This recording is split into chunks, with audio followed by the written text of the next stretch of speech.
O, tingnan mo. Kina? Go. Balik mo. Hi. Good evening sa lahat. Ito na naman ang pangatlo kong gawin na maging lace. Cutting ang pangalan nito. Tapos sinatali-tali lang ang sinulid para magiging lace.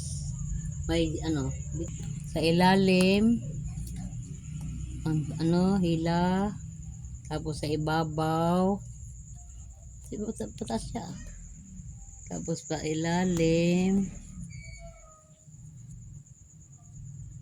tapos pa ibabaw na naman. 1, 2, 3, 4, 5, that's 5. Tapos kagawa ka na naman taingan niya. May allowance na malaki-laki, mahaba-haba. Tapos gawa ka na naman. Bilang ka na naman 1. Tapos sa ilalim na naman ang tali. Tapos ibabaw na naman.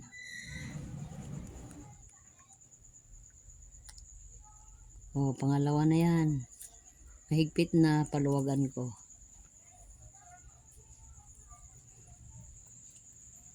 Dalawa pa yon. Sa ilalim ang tali. Tapos sa ibabaw na naman. Tapos sa ilalim, mga 5 buo.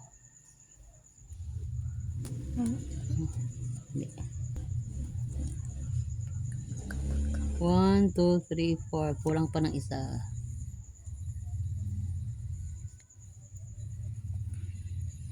Tapos ito, hilahin ko to. Magiging bilog yan. Magiging bilog, ayan. Yan, magiging lace siya. Sa dugtong.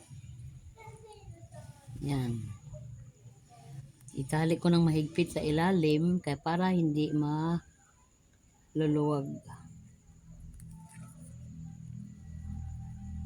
Yan. Yan, magiging lace yan siya.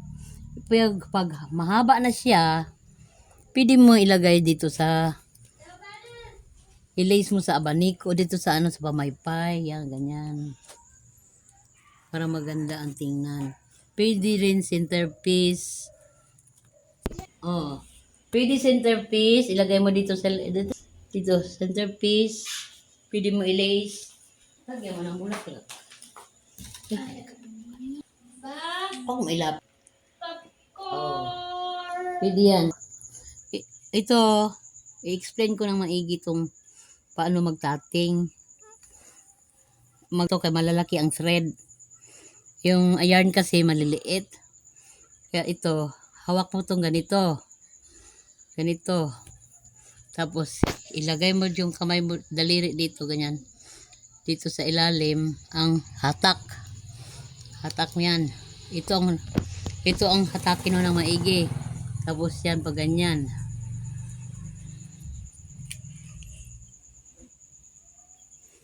Yan, ganyan. Ganyan ang itsura nito. Tapos, sa ibabaw na naman, dito. Hatakin mo ng maigi ito. Tapos ganyan. Ganyan ang itsura niya. Ganyan ang itsura. Tapos sa ilalim na naman. Dito. Hatakin mo ng maigi yan para ito ang sa pero ang tali. Puputulin na. Tapos sa ibabaw na naman dito. Yan. Pangalawa na. Pangalawa na yung tali. Tapos sa ilalim na naman.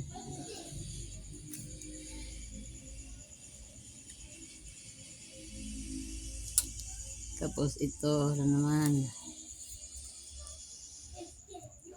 Yan, pangatlo. Ganyan ang itsura sa tating. Kung gusto mo magawa ng tainga, kagaya nito, parang may tainga. Lagyan mo siya sa ilalim pa rin ang pasok dito. Lagyan mo lang ng allowance. Yung parang ano, dyan allowance yan. Tapos dito bababaw na naman. Atakin mo ng maigi to, tapos pag yan. Tapos dagdagan mo pa ng isa. Wait mo na.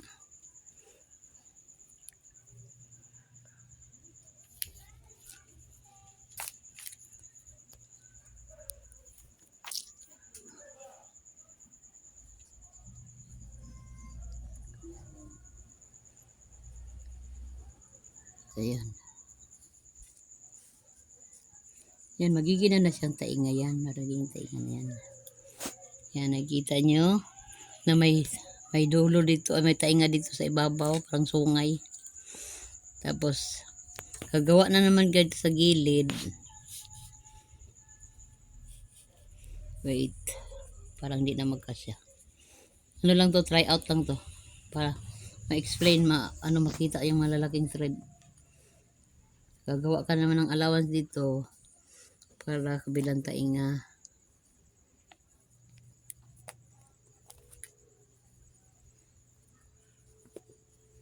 Yan. Tapos para pagdugtong, wait mo na. Gagawa pa ko ng isa.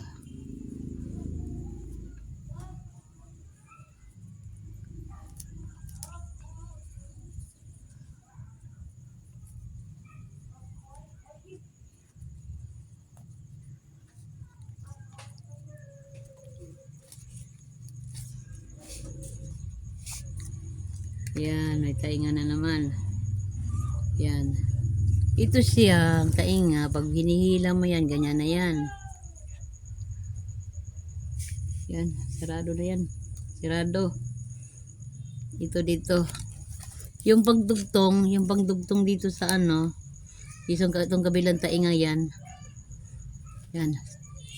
Kailangan siya, gagawa ka ng 1, 2, 3, bago ka pasok ng ano dito mo. Kasi maiksi itong thread na inano ko eh.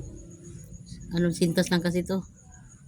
Ilagay dito para magkadugtong na naman ng ibang ganitong bilog. Kagaya ito, dugtong-dugtong ang bilog. Pero ganun din ang gawa. Ganyan din. Tali-tali lang. Tali-tali lang sa sinulid. Madali lang to trabaho. Tali-tali, upo-upo ka lang. Tapos magtali-tali ka, makagawa ka na ng lace. Okay? Sana na-enjoy nyo ang pagpanood sa mga video channel ko. Na-share ko yung mga talento ko na nalalaman. Thank you for watching sa aking video channel. Maraming salamat po. Please subscribe my video channel. No? Tingnan mo. Okay na? Sana subscribe nyo ang aking gawa. Balik natin.